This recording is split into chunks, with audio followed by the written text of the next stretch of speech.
pessoal. Olá, meninas. Oi. Hoje, o nosso bate-papo vai ser sobre uma obra muito famosa que todos já devem, se não leu, já ouviu falar, né? Essa obra foi lançada em 2019, Torto Arado, do Itamar Vieira Júnior. O livro é dividido em 3 partes, né? A primeira parte é o fio de corte, que é um pouco que a gente vai iniciar. A segunda parte, Torto Arado. E a última parte, Rio de Sangue.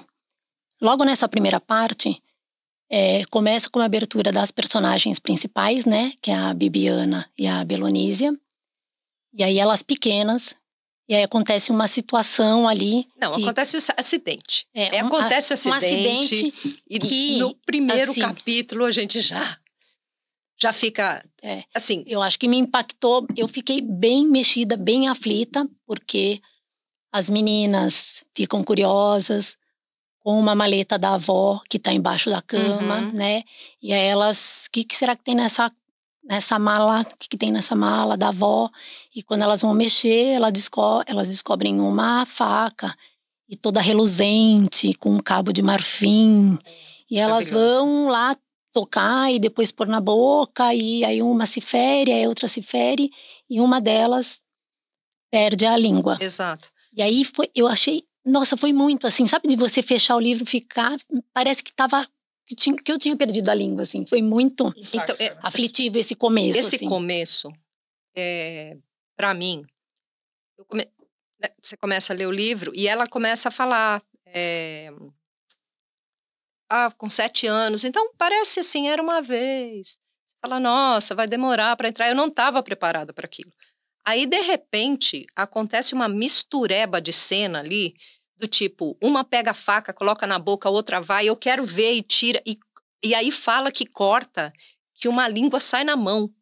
Uma tava com a língua cortada e a outra... Então, eu olhei e falei, oi? Sabe, assim, então, esse tipo de livro, ele não é só isso, né? Essa é a primeiro impacto, né, já abre. Mas ele não é só isso, ele é muito mais rico que isso, ele tem muita coisa bacana, mas ele já te prende a atenção. Ele já te prende a serem crianças, terem um acidente. Normalmente, eu nunca tinha lido alguma coisa assim, eu sei que tiveram torturas, né? Vários tipos de tortura envolvendo a questão da língua, arrancar a língua, mas nunca tinha lido uma descrição de uma cena. Então, com criança. Então, aquilo impacta. Eu achei a sacada muito, muito apegada do começo do livro. Que vamos começar, porque aqui a gente não vai esconder nada mesmo. Mas que para mim foi o contrário do final. Mas a gente vai deixar para falar do final depois. Tá. Mas para mim foi o contrário do final. Ele começa assim e o final é outra coisa, enfim. Sim. Mas aí dentro dessa parte aí que fala, né, quando há esse corte, ao mesmo tempo que vem uma coisa aflitiva, assim, né, de você pensar que você está sem a língua, né? Me veio isso, e aí com essa história da faca também me vem uma coisa, não sei se para vocês, poxa, mas, né, das meninas que estão lá no interior, lá na Bahia, né, porque a história se passa na Chapada, né, ali na Bahia. Diamantina.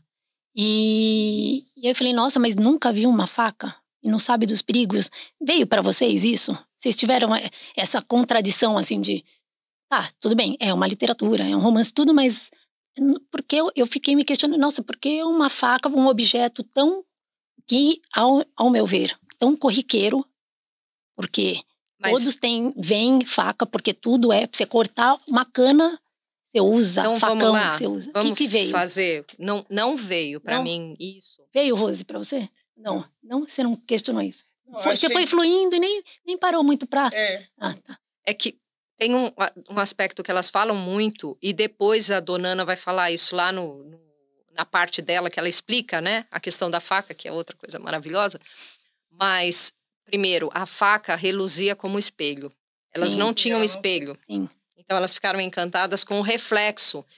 O cabo era de marfim. Sim, tem toda a beleza, tem todo o encantamento, tanto, né? Que quando a Donana mas o objeto pega em si, você vê que é uma faca. Exato, mas é diferente.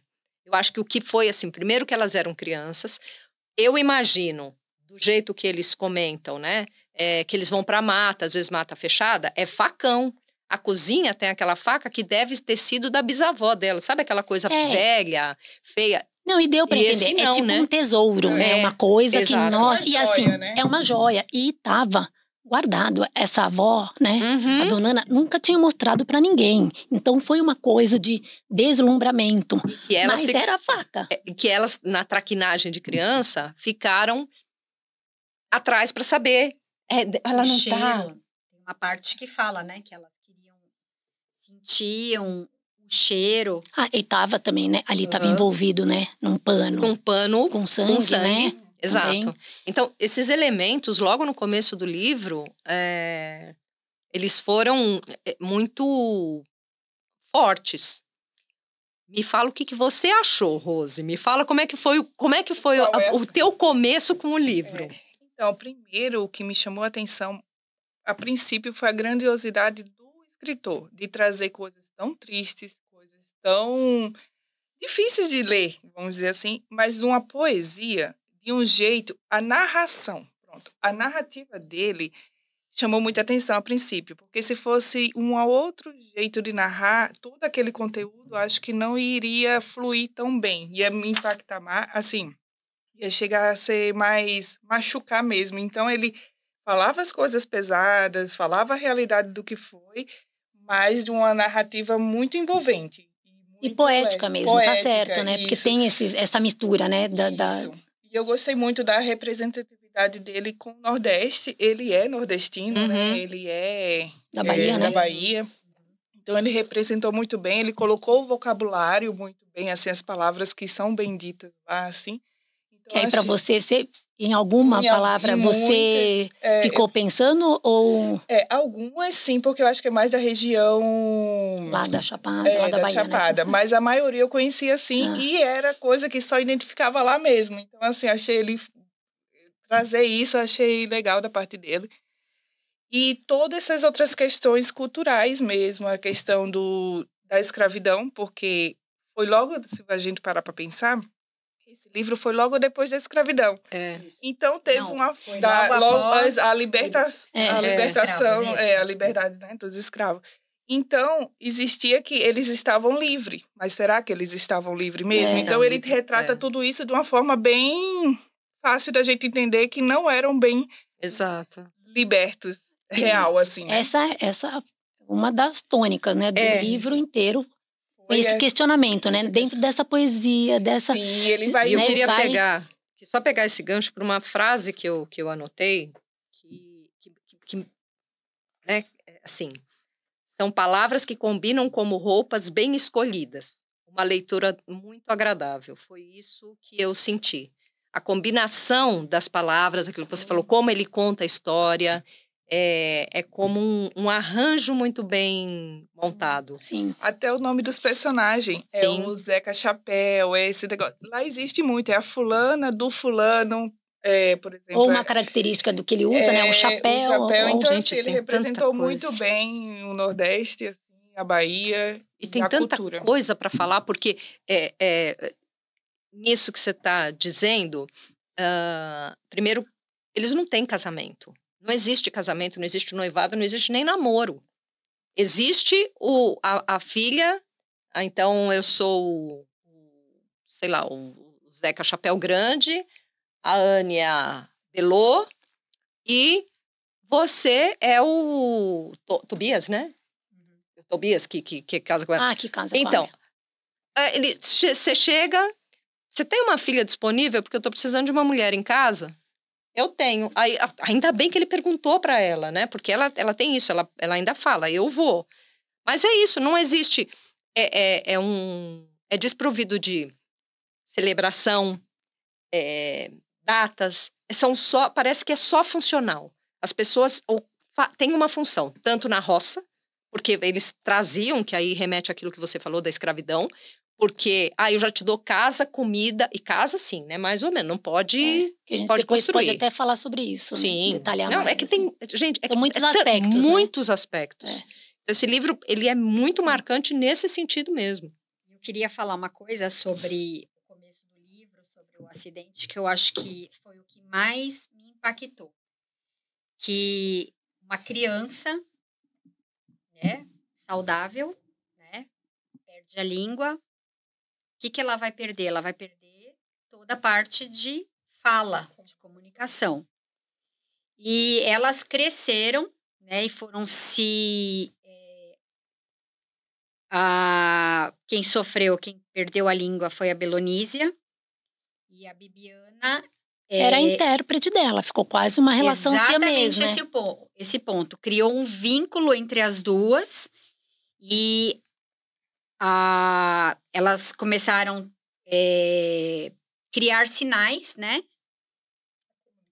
E propiciou a comunicação. A Belonísia usava a Bibiana para... Era a fala dela, era né? A fala dela. Tem mais uma coisa.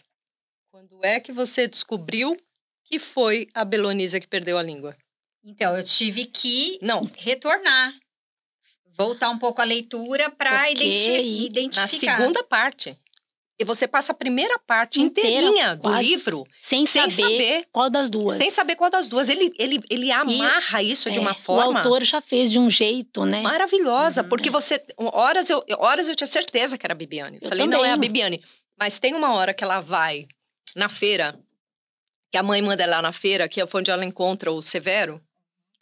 Aí eu falei, não dá pra você ir na feira. Como é que você vai fazer na feira trocar alguma coisa? Até dá. Precisa da comunicação. Exato, toda, né? Então, mas em vários aspectos ele brinca com essa coisa de quem fala e quem não fala, porque ele deixa esse segredo para ser revelado na segunda parte do livro. Sim. Isso daí eu acho que é por causa da narração, porque às vezes é uma que narra, né? Exato. E às vezes é a outra que narra, então assim, às vezes dá essa...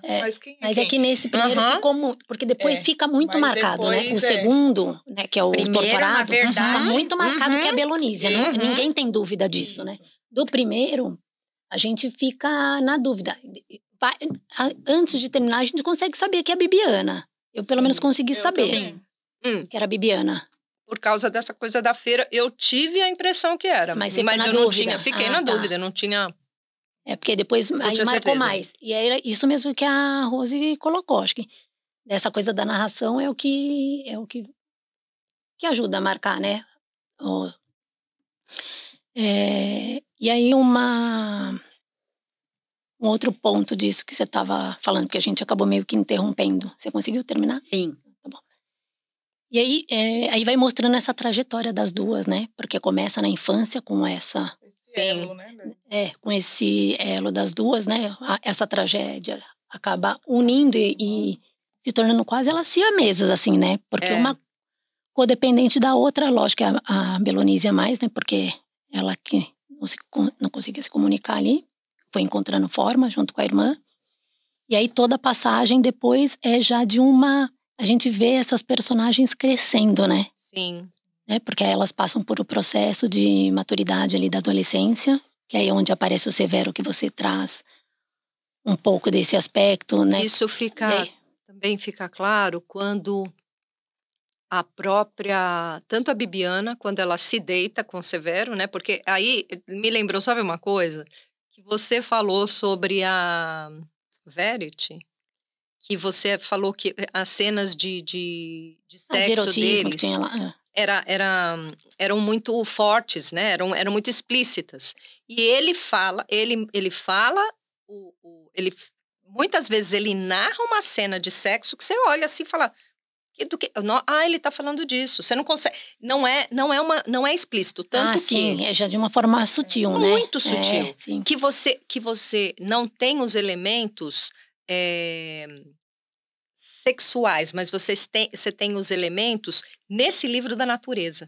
Você tem os elementos da natureza. Por quê? É isso. E da poesia, né? Dessa coisa poética mesmo, né? Mas ele descreve como a Bibiana sentia a falta de estar perto do toque, de estar perto do Severo, de tocar, de colocar a mão na mão, quer dizer, aquela coisa que a gente já sentiu lá atrás, na adolescência, e que aquilo te consome. A Belonísia, a mesma coisa com relação ao Tobias, porque ela quando o Tobias chegou à fazenda, ela percebeu a presença dele. Ele olhava para ela, mas tinha aí ele as olhava, trocas, toda aquela coisa, né? E ela falava, da sedução, o meu corpo está pronto. Então ela falava, ela sentia, por exemplo, os calores do desejo, e não era um desejo sexual, era um desejo da natureza, desejo porque ela fala, estou madura. Eu estou madura para ter uma... Então, assim, o que ela queria era... Estou madura para parir, né? Porque ela só servia para aquilo. E um dos marcos, eu acho que da Belonísia é justamente isso. Porque é uma menina da terra, da natureza, né? Da terra. Né? Ela total, né? A força dela foi impressionante. No Sim. livro todo, assim, me chamou muita atenção a força com que ela lidou com todos os problemas, né? Primeiro da fala, enfim. Eu acho que até isso deve ter motivado ela a ter tanta força para as outras coisas, né? Você vê que quando acontecia alguma coisa muito triste, a morte de alguém, ela era que estava lá, ela era do pesado, da roça. Sim. Mas no finalzinho me deu, assim, eu fiquei quentinha quando eu vi que o sentimento dela, no final, que ela não queria que o sobrinho fosse, não sei o que, aquele amor de ela demonstrando isso, eu achei bonitinho.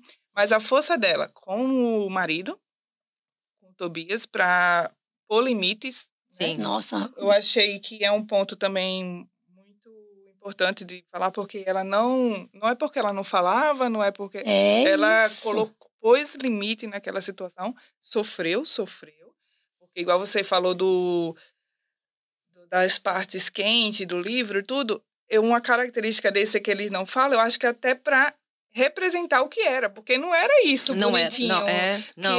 Que pegou na minha mão e fez isso. Não, era muito, principalmente naquela relação dele. O que ele queria era só o sexo com ela, só satisfazer e pronto. E ele retratava... É que acho que a Carla estava dizendo, o antes tinha esse jogo de sedução. Sim. Quando ela foi morar com Carla, ele, eu né? entendi a parte o corpo tá pronto, mas você enfatizou da natureza. Mas a representação naquela hora lá, que eles quando foi morar junto, já era justamente o que era, né? Tanto que ela fala... ela ser uma empregada, fazer as coisas.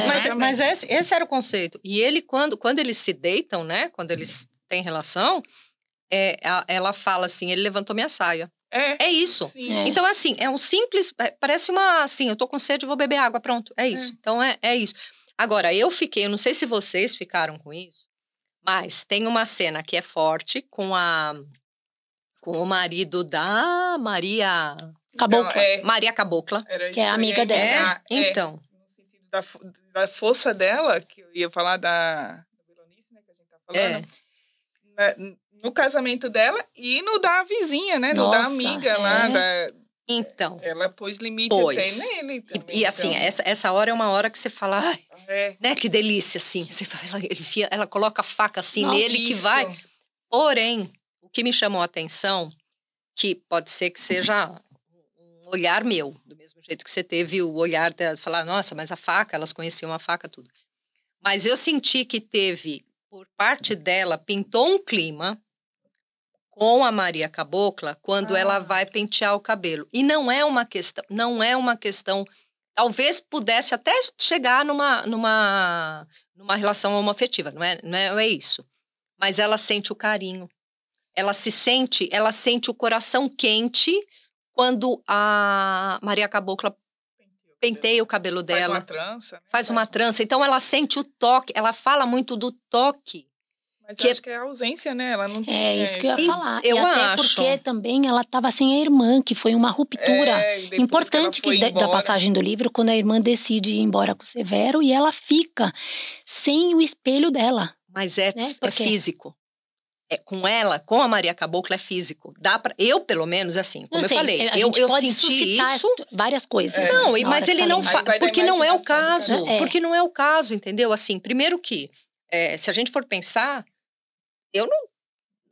não cabe, não caberia. Se fosse a realidade, eu acho que não caberia aquilo. As duas seriam mortas, sei lá, qualquer coisa, porque não iam aceitar. Imagina, aceitar duas mulheres, não era o caso. A força dela da terra, então acho que ela também não faria isso, não é isso. Mas a forma como ele lida com isso, a forma como ele coloca isso, ele coloca não precisava. Talvez pudesse passar batido, mas ele quis dar a sensibilidade da questão do toque, da questão dela se sentir... Mas essas experimentações de outras sensações que ela ainda não tinha sentido, né? Exatamente. Porque nem com o marido ela sentiu nada disso, né?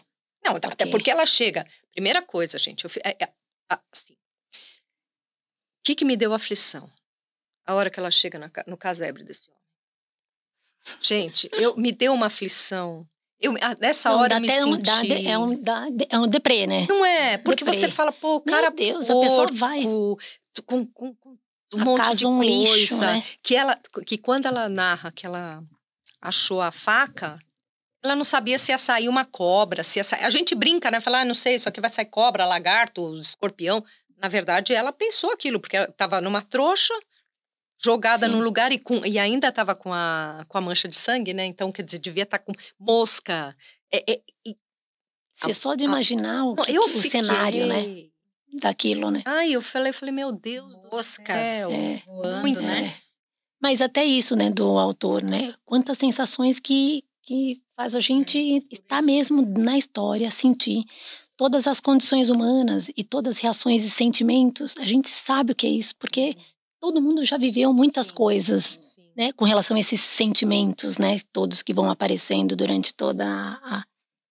Que é isso, acho que também faz parte da genialidade do autor. Não, assim, ele consegue juntar muita coisa. Muitos elementos, ele consegue, né? porque assim, a gente, acho que a gente romantiza os aspectos do livro, porque o aspecto pesado desse livro é a condição de pseudo-escravidão.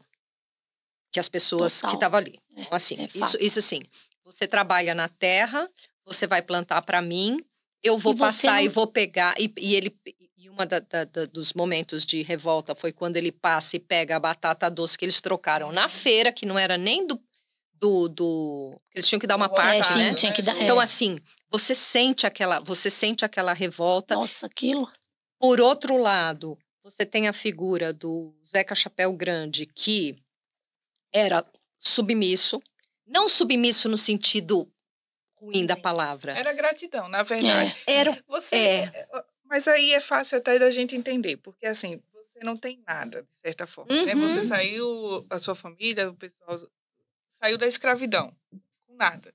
Vem alguém que se aproveita disso e te dá um pedaço de chão para você... Te dá, né? Um pedaço de chão. Porque assim, se fosse dar, dá uma moradia, bom, né? Te emprestar, Emprestar, vamos dizer assim. Isso. Vamos usar esse termo. Te empresta um pedaço de chão em troca dos seus serviços e você ainda tem que dar uma parte do que você planta para a família dona do terreno. E a casa que era construída não podia ser de construída, barro, né? Tinha que ser de barro, não pra podia não ser igual alvenaria, né?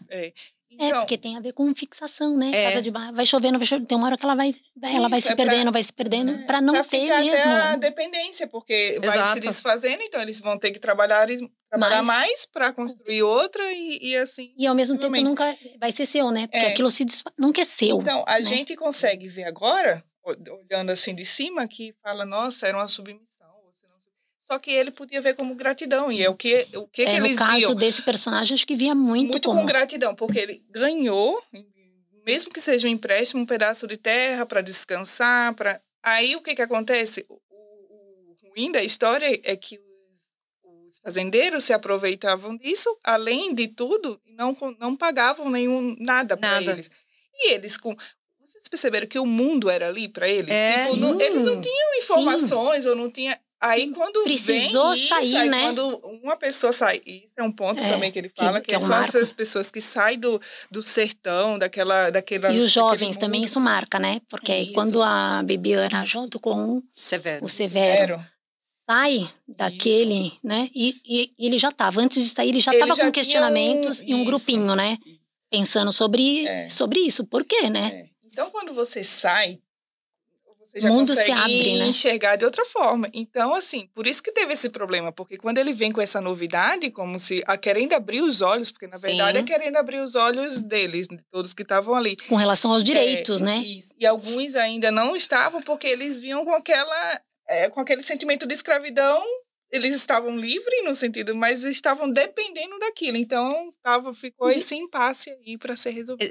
Uma coisa do Zeca Chapéu Grande, que eu acho que a gente tem que até voltar um pouquinho, é que ele era pacificador, ele acabou virando o líder da comunidade. Ele era pai da Belonísia. Isso, da Bibiana e da Belonísia.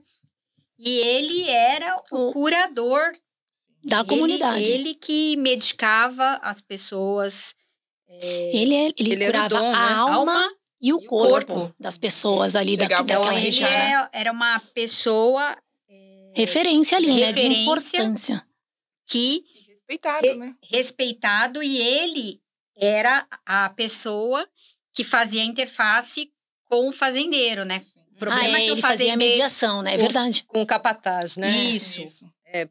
Com o capataz. O que eu quis dizer com ser submisso, eu acho que não é submisso, é a servidão mesmo. Uhum. É a servidão, a palavra...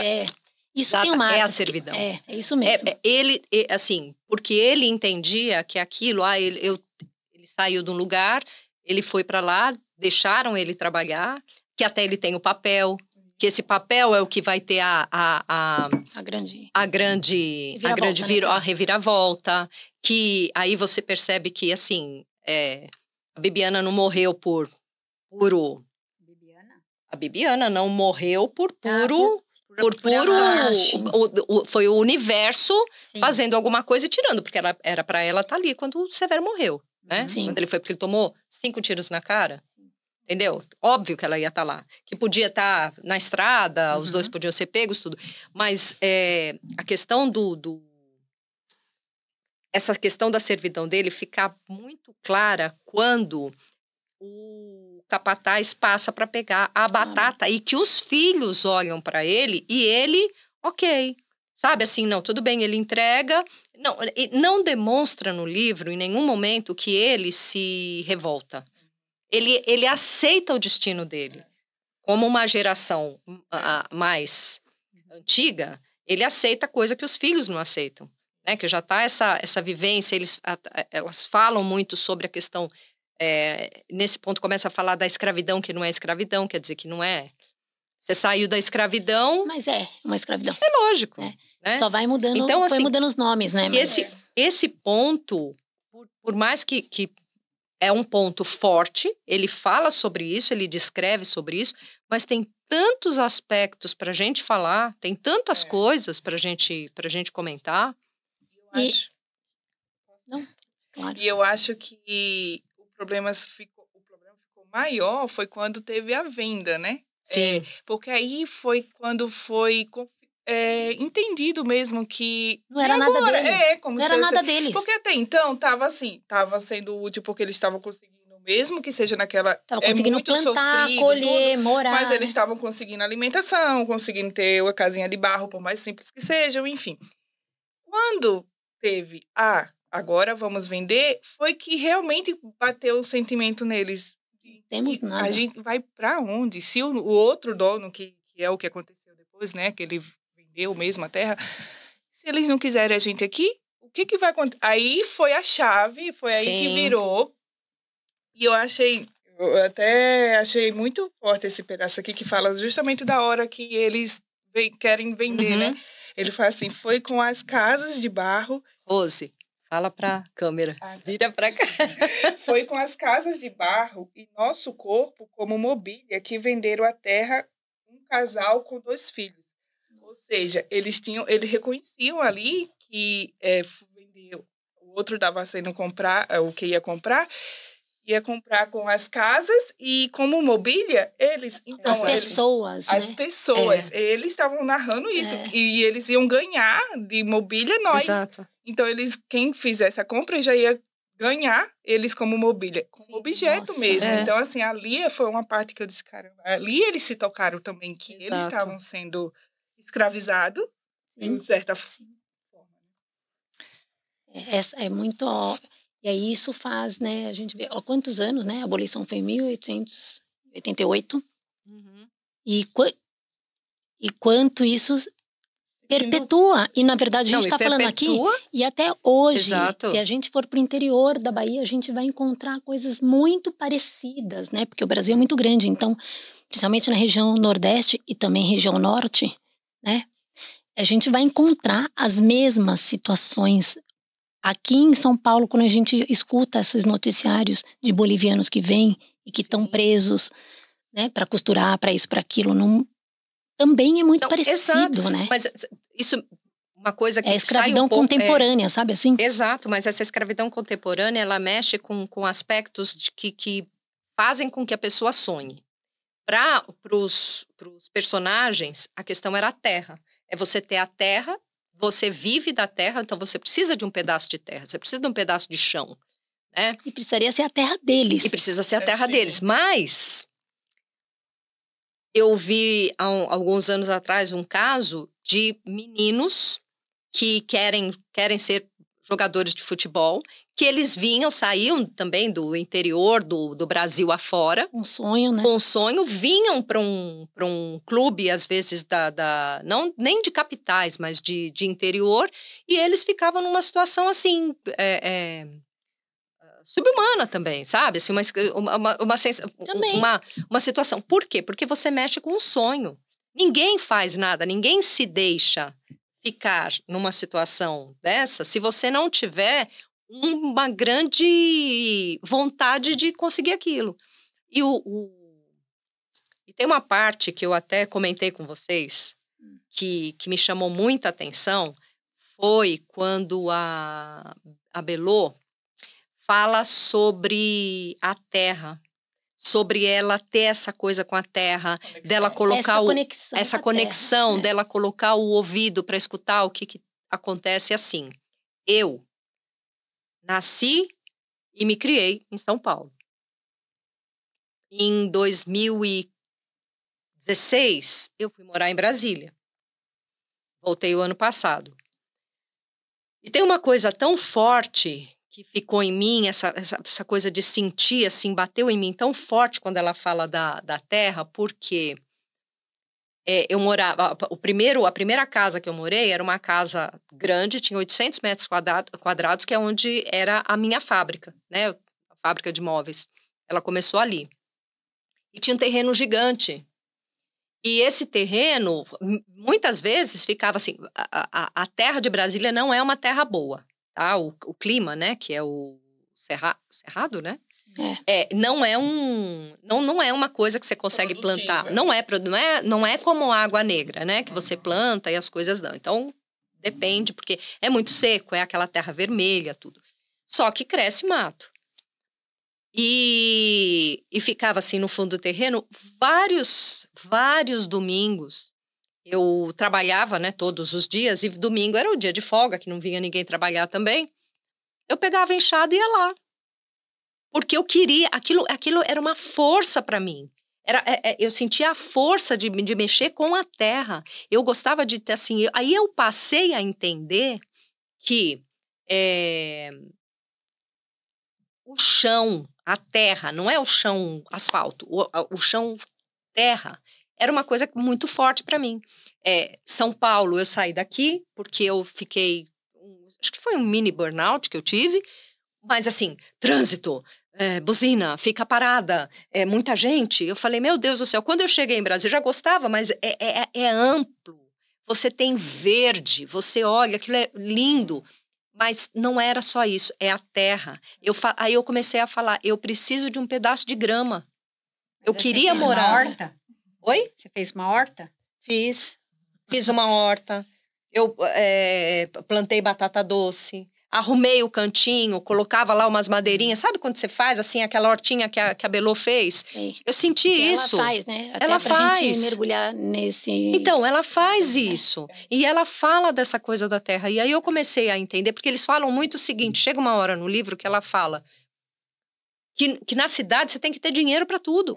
Se você não tiver dinheiro, você não vive. Sim. E lá não, eles trocam. Eu tenho... tenho batata, eu troco por mandioca, eu troco... Né? Você come o que você planta. Sim.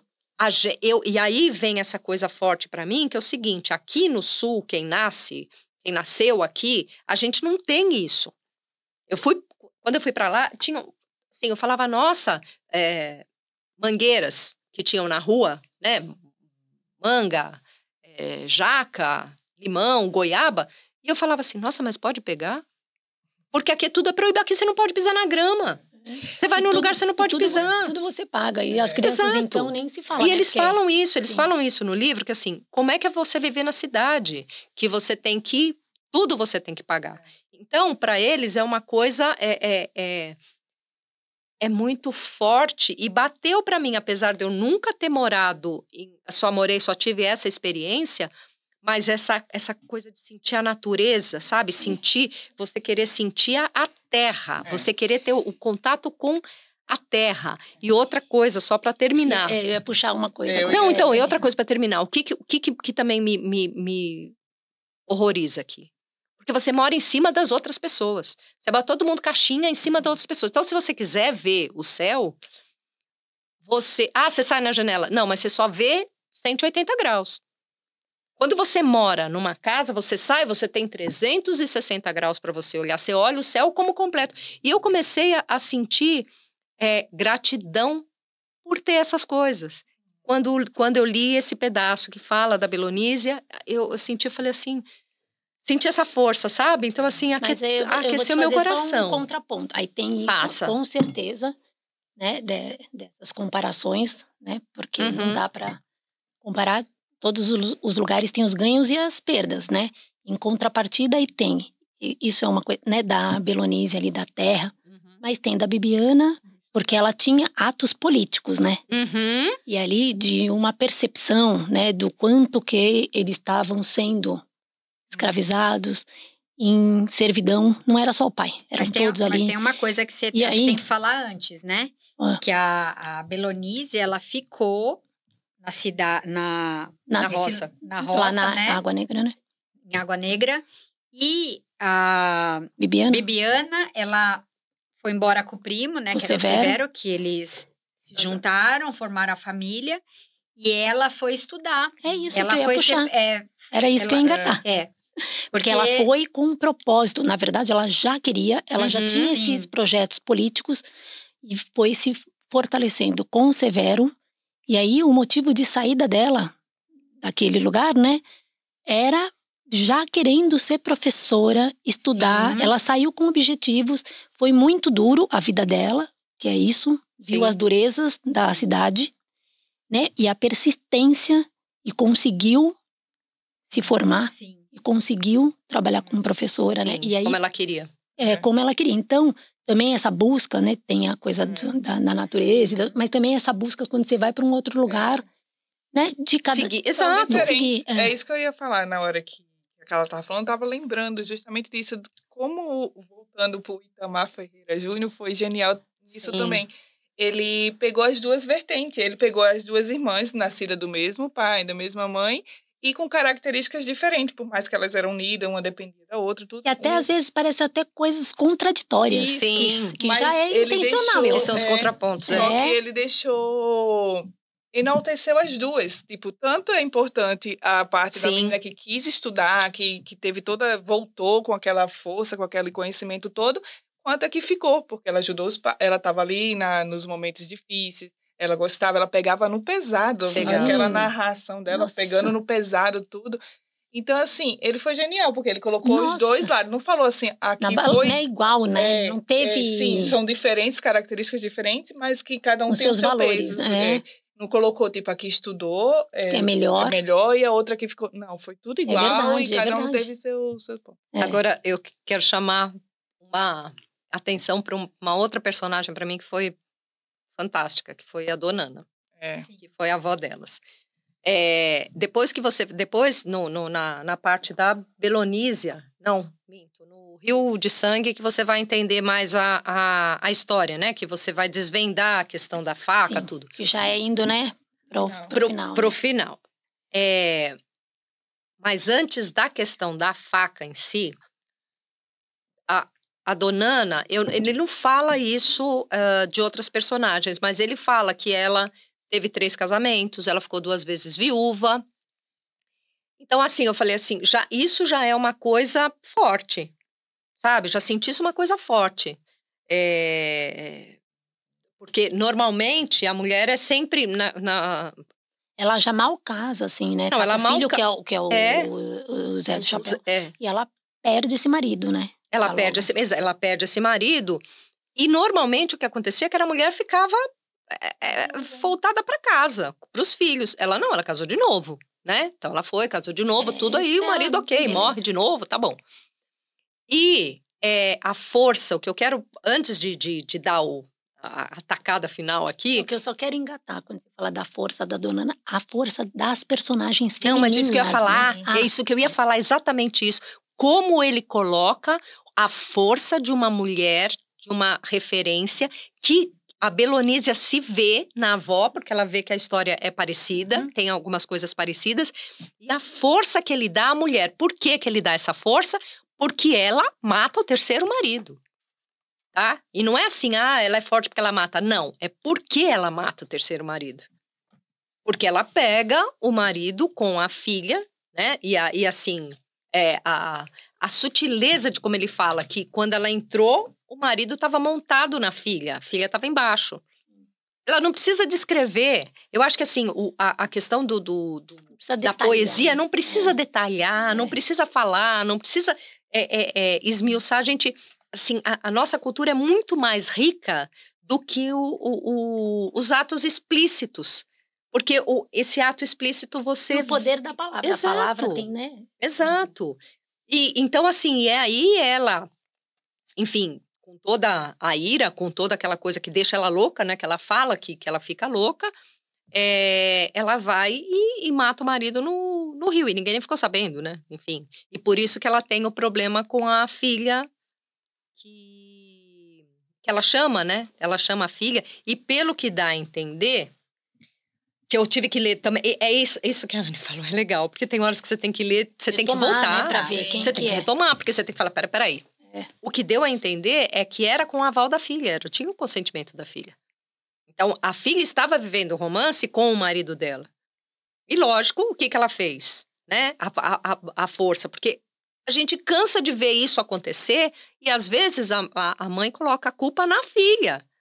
Né? Ela passa o pano pro cara, pro marido. Eu acho que não peguei muito. Não, tem algumas coisas. Eu não fiquei. A menina queria a filha. Eu li. Eu não fiquei com essa Eu voltei. Pelo contrário, porque não. tem hora que ela fala assim, tá com uma marca, como se fosse uma pegada mais forte. Eu vou, assim. mas tem uma parte que ela fala assim, que tá acontecendo tudo isso com o consentimento dela. É isso que eu tive que ler. Eu acho que é no sentido de que ela não pode fazer nada. Então, só que o que acontece depois que ela mata o marido? A menina já vai embora. Não, ela vai embora. Por isso que eu voltei e falei assim... Eu também não fiz a interpretação. Não, pra mim é o seguinte, porque pensa o seguinte, se é você que tá sofrendo a violência, a sua mãe resolve o problema matando o cara e o cara não vai estar mais lá. A menina ficou exposta. Né? Não ficou exposta, porque só era assim... a própria mãe. Não, mas eu acho que isso era uma questão... Isso podia ser uma questão dela ser exposta, mas quem era o algoz da situação era o padrasto. Sim. Pelo que eu entendi... Não, então, é que eu voltei também. Essa que é a delícia então, da leitura, isso que eu ia né? falar. Essa que é a delícia, cara, gente. Não é explícito, você tem que voltar, você tem... A interpretação, uma acha uma coisa, outra acha outra. Então, ele dá uma vastidão de possibilidades que é muito gostoso. E o principal, ele passa, que é enaltecer a cultura. Tem a questão da religião também, que eles falam muito, dá muita ênfase, e eu achei isso muito bom, que eu não conhecia. E também destaca, né, essa questão do jaré, que eu nunca ouvi falar também, fui procurar o que era, né, aí a gente descobre ali que é uma religião muito característica do lugar, né, não tem em outros lugares. Tem eu vi também afro, né? Afro-indígena, é meio misturado, porque também tem um certo catolicismo, tem uma mistura ali nessa prática, né, do jaré. E aí eu vi em alguma coisa, porque quando a gente está lendo Itamar, também a gente quer saber mais sobre o autor, mais sobre o livro, mais sobre muitas coisas. E aí, mais sobre o jaré, eu vi algum trecho, alguma coisa do próprio Itamar falando porque ele é geógrafo e muito estudioso, e ele foi fazer estudos, né? Ele não é da Chapada, mas ele foi fazer estudos específicos nas Chapadas, e ele teve muitas conversas com moradores ali da região. Então, ele também, de muitas anotações para o doutorado dele, ele foi pegando elementos de uma coisa que ele não viveu também, mas que ele ouviu muitos relatos, né? Porque é muito pela oralidade ali.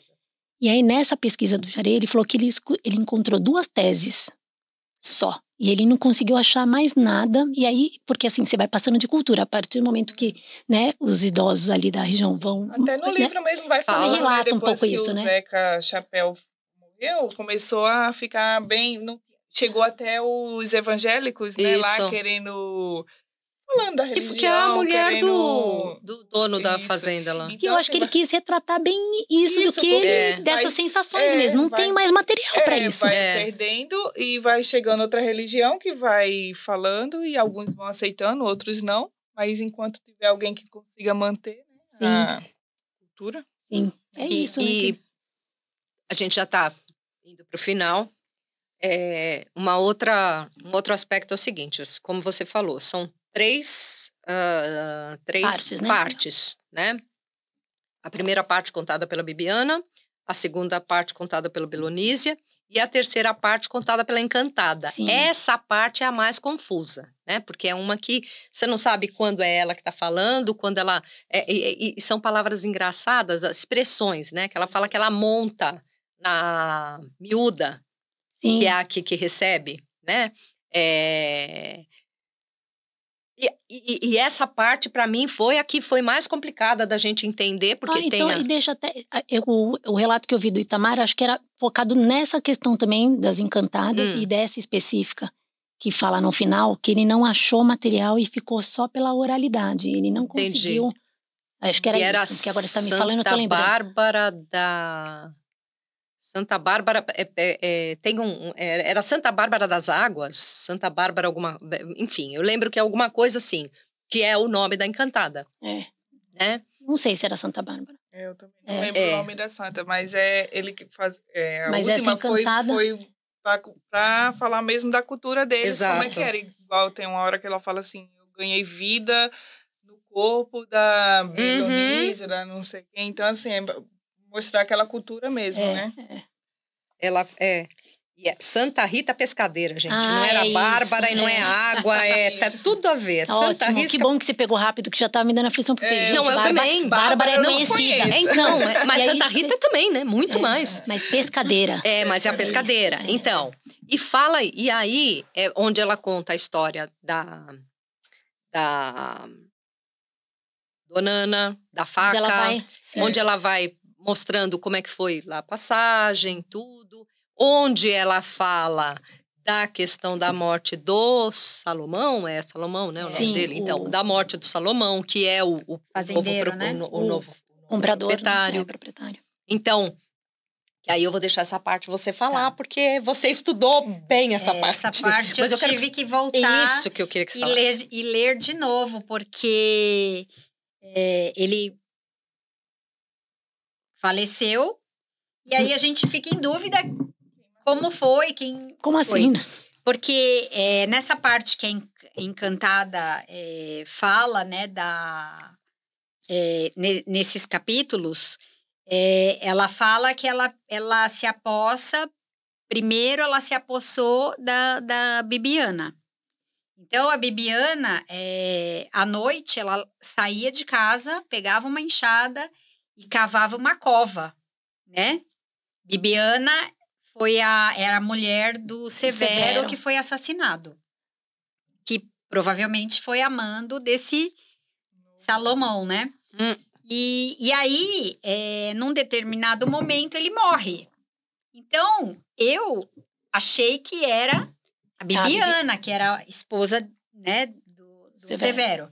Aí eu tive que voltar, porque eu falei, será que foi mesmo? Será que não? E depois a gente percebe, né, na leitura, que, na verdade, quem matou foi a Belonísia, né, através da Encantada, né? Então, a primeira irmã prepara a cova e a segunda completa a obra, né? Mas assim, para mim foi uma leitura. Gostei muito do Itamar, né? Ele dá uma aula de história pra gente, sim, né? É um livro muito rico em termos de história, cultura, Brasil, a pseudo-escravidão, né? Então, essa coisa da religião afro, né? E a gente não pode fingir que isso não existe no Brasil. Então, foi uma coisa bem rica, mas tinha vezes que a gente tinha que voltar mesmo, né? Em muitas passagens. Dos personagens, tudo. Só que o último, eu também tive essa mesma sensação de que quem é quem, tudo. Mas eu achei o último bem, porque ele fechou, ele foi tratando de tudo isso no livro todo, e o último foi realmente uma conclusão. Ele foi desatando os nós, né? Assim, e desfazendo e dando sentido para tudo, como se colocou tudo nos lugares. Porém, eu tenho uma vírgula para colocar, e pode ter sido a minha interpretação. Quando o livro terminou, eu procurei o outro capítulo. Sim, porque para mim ele terminou... Gente, não. Precisa ler. Pega o último, que talvez eu tô sem óculos, eu não vou conseguir. Mas essa última frase aqui, o sobre a terra. Pega para mim. Sobre a terra há de viver sempre o mais forte. Isso me deu... Não sei o que ficou de sensação. Você tá falando, né? Tipo, procurando outro capítulo. É uma coisa... Não, peraí. Uma questão de... Não. Vamos voltar à polêmica da gravação anterior. Você leu Físico? Eu assisti a série, o Físico. Você tá falando? Você leu o Torturado Físico? Ah, sim. Então, você leu o outro? Eu li PDF. Vamos falar das diferenças. Vamos lá, eu já pensando que era um livro. Não. As diferenças entre o livro eletrônico e o livro físico. O livro eletrônico, você não sabe quando tá no final, porque eu não vou passar ali para ver qual que é o final. Então, isso tudo bem. Eu não me preparei, eu não estava preparada para esse final. Quando o livro terminou... Não, peraí, né? Parecia que eu tinha caído num buraco, assim. Caí num buraco, caí os 3 meses. Caí na cova. Na cova da Bibiane. Cavou. Eu caí, porque eu falei assim, oi? Eu fiquei com isso na questão de química no livro. Nossa, mas não tem mais. E agora, a ficha caiu pra mim. Por que eu não me preparei pro final? Porque eu não li o livro físico. Sim. Porque eu não estava vendo. Agora eu fui ver. Gente, tem isso aqui, ó. Tem essa página só. O livro acaba aqui e tem uma página só. O livro termina e começam essas coisas aqui. Eu fui procurar, falei, deve ter o outro capítulo. Mas mesmo vendo, é muito forte. Não, é forte. Remete a 2 situações. Não sei, para cada uma de vocês, quero até ouvir só pra gente fechar. E aí, retoma de novo, Rose, pra mim. Sobre a terra, há de viver sempre o mais forte. Viver sempre o mais forte. Aí vem 2 questões, né? Em viver o mais forte, porque dá uma impressão de que tão forte sempre ganha. E quem é esse forte? Se a gente pensar em termos de sociedade, né? E da questão mesmo de classes sociais, da desigualdade, do racismo, da própria escravidão, de uma série de coisas. Quem que sempre me veio isso, mas ao mesmo tempo vem, porque aí eu tô, né, focada no romance, né? E aí a força, né? É a força. Dessas protagonistas, né? Dessas figuras femininas ali que tem uma força. E eu achei também, até podia complementar dessa força, deles ter reivindicado a morte também. Porque, assim, a morte do Severo, né? Porque matou, claro, eu dei esse livro que tem um monte de morte e tudo assim. Mas foi justo, de certa forma, porque... aí mostra a força deles, porque eles não só aceitaram a morte do Severo como... E ainda depois quiseram colocar a culpa nele, que ele estava vendendo drogas. Tentaram ainda... Então, teve essa justiça. Então, assim, por mais que a sociedade tudo tenha aquela força, eles também, como dissesse, vamos aqui. Tipo, teve essa questão da justiça, né? De fazer a justiça com as próprias mãos. Né? Essa coisa... justiça, da união, né? De uma série de... Da luta mesmo, né? Da luta, ótimo. Ótimo. E essa coisa da força, isso é a teoria da evolução. Você tem espécies que não existem mais porque outras tomaram aquele lugar. Então, assim, aí é que tá. É que a gente encara isso como se fosse antinatural, e isso é natural. Mas não é a força social, é a força natural. É a força natural, é a força da natureza. Você tem a natureza ela é tão sábia que ela vai repondo as coisas. Você não precisa de uma determinada coisa, você passa a não... aquilo não é produzido, ela não vai ser produzida. Então, assim, eu vejo isso nessa coisa da força. Eu vi esse final dele como uma provocação boa pra gente pensar nesses dois pontos, de fato, que é das protagonistas da força, mas também das coisas, né, que a gente vive em sociedade e vai viver por alguns anos. E, pra gente fechar, além da dica, eu tô morrendo de vontade, de verdade, de conhecer o próximo livro. Eu quero falar a minha percepção da força. Tá bom. Fale. Então, fala antes da gente depois indicar. A minha percepção da força, eu percebo que a força estava nas mulheres. Sim. Uhum. As mulheres aqui, elas que as seguravam. Protagonistas ali, exatamente. Né? E é isso, na verdade... Eu não vejo a questão social. Todas as dificuldades que elas pegaram, elas enfrentaram. Conseguiram. E é isso, eu acho que força é a pessoa ter a dificuldade e superar, arregaçar as mangas e seguir. Eu acho que isso todas elas fizeram. Sim. Mas lendo um pouco do Itamar e ele ser geógrafo e fazer alguns estudos, eu acho que também quis fazer uma provocação. Ele é muito provocativo. De fazer uma provocação para essa coisa ainda maior, né? E aí cada um vai fazendo as suas interpretações. Ele abrange, né? Ele dá tantas possibilidades que... Mas lógico, para não perder a tônica, acho que a tônica do livro acho que é essa mesma. Outro personagem forte aí do livro era o Zeca. Sim. Só que ele tinha um outro tipo de força. Né? Ele tinha a força de colocar tudo em paz. A força espiritual, né? Exatamente. E eu sinto que tudo evoluiu aqui através da força da mulher. A força da mulher que era parteira, a força da mulher... Da Salu, que a gente não falou. Que nem... Nossa, eu tava lembrando dela agora. Ela a força dessa mulher, a força da mulher que acompanhou o marido e para questões sociais, a força da mulher que cuidava da roça em casa, cuidava dos filhos, entendeu? Eu sinto essa força porque as protagonistas eram mulheres. E tô pensando nisso agora, se a gente pensar no título Torto Arado, né? Que é aquele da terra, né? Que exige forças, né? Ali que vão desbravando as terras para colocar sementes para tudo florescer e, né? É bem simbólico, né? Torto, mas não significa... Me remeteu isso também, que é torto, arado, mas não significa que ele não tá indo. Tá com as dificuldades, é torto, mas tem um... Mas segue, né? Mas segue o caminho. Mas abre, né? Isso. Possibilidades. Você consegue plantar, você consegue semear, você consegue colher, né? É bem interessante. O que você queria falar do próximo? E aí agora só para fechar... Você tá curiosa para... Ele tem o segundo livro, que é Salve o Fogo. Ah, é? E é uma continuidade. E eu já ouvi falar que ele tá vislumbrando uma trilogia. Ai, que legal. E aí vai vir o terceiro, mas a gente tem que ler, né? Os livros da confraria sempre são sorteados, né? No próximo mês a gente não vai colocar o Salve o Fogo, vai colocar sobre uma outra temática, mas aí fica um convite, aqui, né? Aqui, esse daqui, vamos lá, esse aqui é o livro que nós lemos, tá? O Torto Arado.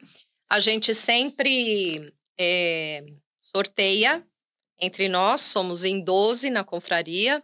Eu tenho que olhar para lá, eu sempre esqueço. Somos em 12 na confraria, nós colocamos em sorteio o próximo livro. Isso. Votação, na verdade, né? Não é sorteio. Ah, é verdade, desculpa. Não não, gente. Tem uma enquete, é uma enquete, né? Vamos lá. Então, nós colocamos sempre em votação qual vai ser o próximo livro. E a gente tem um período de mais ou menos um mês para a gente ler esse livro. E aí, desse livro, a gente tem os encontros, que são a discussão do livro entre as participantes da confraria. Igual esse, né? Nesse igual formato, esse aqui, bate-papo. exatamente esse formato. Então, aqui estamos só entre as membras da confraria, as integrantes da confraria. E o outro que é uma entrevista, uma ou mais entrevistas, com pessoas que remetem aos personagens do livro que nós lemos. A gente quis fazer essa brincadeira. E você que está aí pode seguir a gente no Instagram, @confraria.literária. No TikTok é confraria.literária. Dá para entrar na bio, né, do Instagram, que você consegue todas as informações, né? O YouTube também, você pode entrar na bio, mas no YouTube, se a pessoa tem gente que não tem Instagram, tá? Tudo bem. No YouTube, você encontra também confraria.literária. É o Confraria Literária. Se você colocar Confraria Literária, você acha. Se você quiser contar a sua história, você pode enviar um e-mail para... ninguém sabe, é contato.confraria.literária@gmail.com. E... .com, isso. .com, sem o BR. Sem o BR. Mas vai estar na descrição do vídeo também. Também a gente vai colocar na descrição do vídeo. Essa daqui é a nossa... mídia. A mídia, a social media da confraria. Estamos aqui tendo o prazer de tê-la aqui, porque ela não mora em São Paulo, então é sempre uma honra receber a Rose aqui. E é isso, gente. Mais algum recado? Só isso, agradecer. E aí, curtam, comentem, compartilhem. É isso. Exato. Tchauzinho. Tchau.